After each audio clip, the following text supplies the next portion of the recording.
Joining us tonight, former federal prosecutor Sidney Powell. She's the author of the book License to Lie, available in paperback.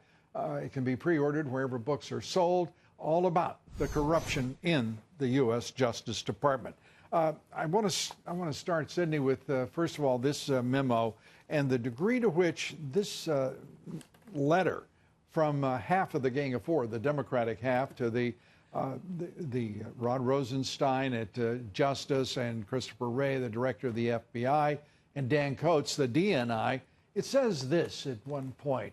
On June 27, 2018, we wrote to memorialize the verbal assurance you provided us that DOJ and FBI would not provide the White House or any of the president's attorneys with access to sensitive information briefed to a small group of designated members, including, I presume, the so-called Gang of Eight.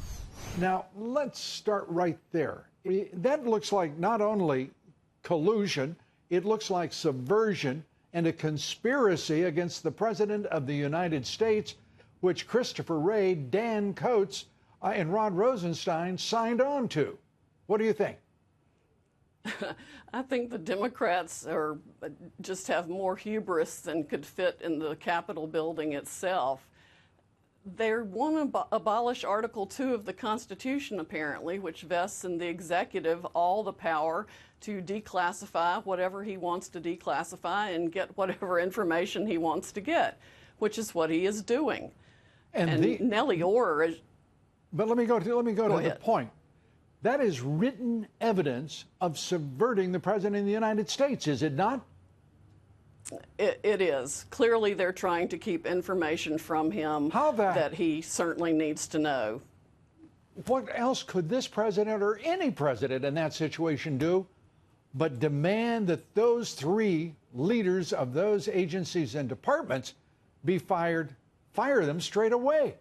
And the Democrats, to me, I don't understand why they wouldn't be picked up by, I mean, who are these people and why should they be tolerated with that kind of conduct?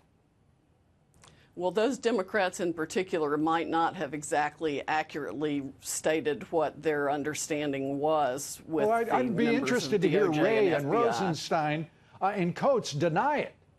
Wouldn't you? Yes, it would be interesting to hear what they have to say about it. And if I were the president, I would have the information on my desk by noon on Monday or fire all three of them. This business of slow walking the information that he's already ordered them to produce is absurd. We're also hearing Sarah Carter on this broadcast telling us that it's fairly clear that the FBI and the Department of Justice intend to redact, despite the president's direct order not to redact, those texts amongst all of the key players at the Justice Department and the FBI. They're going to redact material that they may turn over to the president next week. Meanwhile, we understand that all of that information, the text unredacted, the application for the FISA court warrants for surveillance, all are ready to be delivered to the president in their current form, that there is no problem with methods and sources. Your reaction? Well, there shouldn't be any problem trying to protect methods and sources here because they are corrupt. That's part of the problem with the entire FISA scenario and the abuses that the DOJ and FBI have engaged in here. The sources and methods are part of the corruption. So there better not be any protected in these documents, and there's no reason why they can't have them on the president's desk by noon on Monday, unredacted. And Sidney, I want to turn to the Kavanaugh hearings and these desperate low-life attempts by the Democrats to derail his confirmation. Your thoughts about Chairman Grassley, the chair of the Judiciary Committee, giving this accuser until 10 a.m. Tomorrow to decide whether or not she will be before the committee Monday and whether or not she will provide by tomorrow at 10 a.m. The testimony that she will give. Your thoughts, your reaction? Senator Grassley has gone out of his way to try to accommodate Ms. Ford, however she wanted to be accommodated, to get the evidence the committee needs by Monday, if in fact she has any evidence at all other than her statement. They've offered to go to California to sit with her in her own home to hear what she has to say. They've offered to let her testify publicly or privately. They have been over backwards to try to give her an opportunity to share whatever she wants to share with the committee as comfortably and privately as possible. If Senator Feinstein had any real interest in the welfare of this woman, this could all have been done out of the public view in the past 2 months in the process of interviewing Judge Kavanaugh and conducting the hearings. All that investigation that they want could have taken place earlier instead of throwing it out in public at the very last minute in an obviously transparent attempt to derail the nomination and stall past the midterms.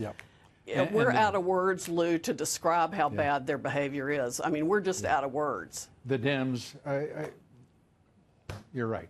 Enough is said. These are the most contemptible tactics ever employed in this process, and we've seen some awfully dirty politics played in the nomination process and the confirmation process for the U.S. Supreme Court.